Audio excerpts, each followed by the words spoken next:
আমি কিন্তু একজন কই মাছ প্রেমিক। কই মাছ আমার এত পছন্দের একটা মাছ, কিন্তু এই কই মাছের উপরের এই শ্যাওলা আবরণটা আমার দেখতে একদমই ভালো লাগে না। তাই আমি এই কই মাছগুলোকে যখন পরিষ্কার করি তখন আমি এই হাঁড়ি পাতিল ধোয়ার সোভাটা ব্যবহার করে নিই, যেটার কারণে মাছগুলো দেখতে এত পরিষ্কার এত স্বচ্ছ লাগে যে কই মাছগুলো তখন খেতে একটা তৃপ্তি লাগে।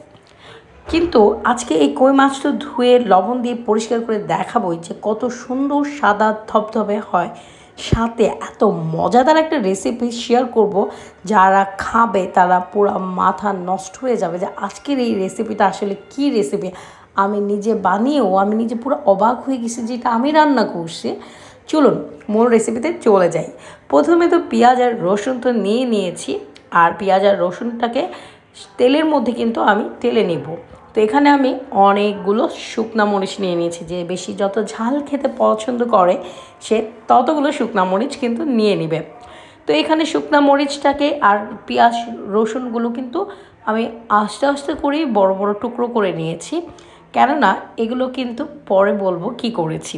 তো এগুলোকে এখন তো ভালো মতন টেলে নিচ্ছি। ভালো মতন মোটামুটি যখন ভাজা ভাজা হয়ে যাবে, সাথে ধনে পাতা আর টমেটো দিয়ে দিব, যেটা কি না মাছের স্বাদটাকে আরও দ্বিগুণ চারগুণ করে ফেলবে।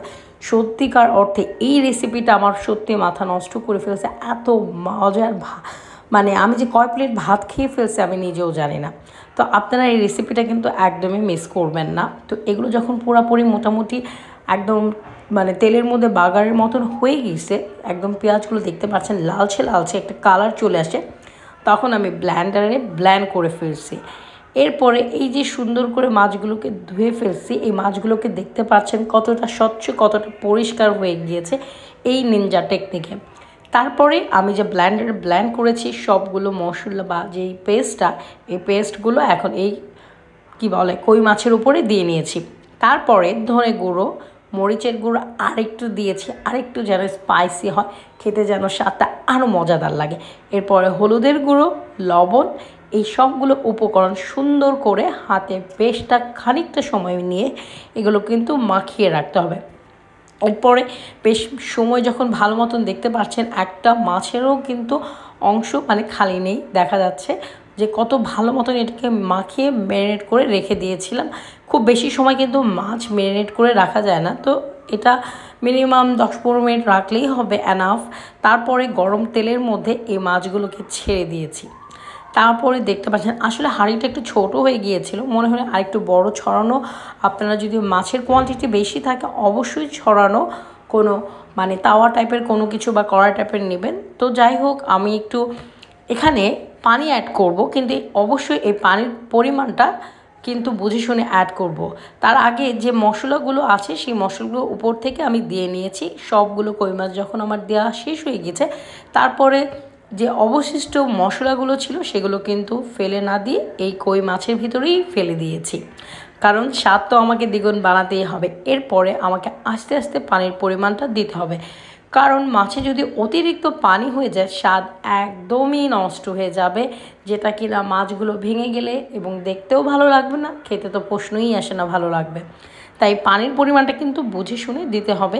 তো আমি একটু আস্তে আস্তে করে পানিটা দিয়েছি, এবং এখানে পানিটা মানে মাছটা বলক ওঠার জন্য আমাদেরকে প্রথমে অপেক্ষা করতে হবে। একদম যখন মানে মনে হবে যেন সব কিছু ছড়িয়ে ছিটিয়ে ছিটিয়ে যাচ্ছে, একদম মানে মানে ভালো মতন ফুটে উঠছে, দেখতে পাচ্ছেন একদম এখন অনেকখানি ফুটে উঠছে, তার মানে মাছটা একদম হয়ে গিয়েছে। এখন এই মাছটা কিন্তু বেশি ওভারহিট করা যাবে না, একদম লো হিটে এই মাছটাকে করতে হবে।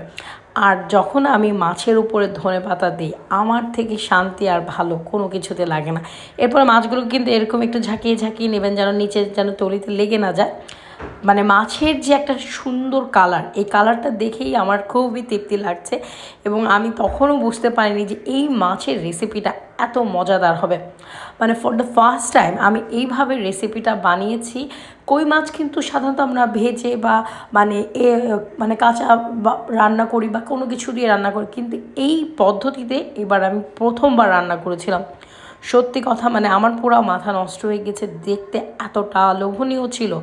আর যখন গরম ভাতের সাথে এই রেসিপিটা নিয়েছি, মানে কি বলবো, কিছুই বলার ছিল না, জাস্ট মুখ বন্ধ করে খেয়েছি এবং দেখতে পাচ্ছেন যে এর মানে মশলার যে মানে টেস্টটা যেমনটা মাছের স্বাদ হয়েছে তেমন মশলা কেমন লাগলো আপনাদের অবশ্যই জানাবেন।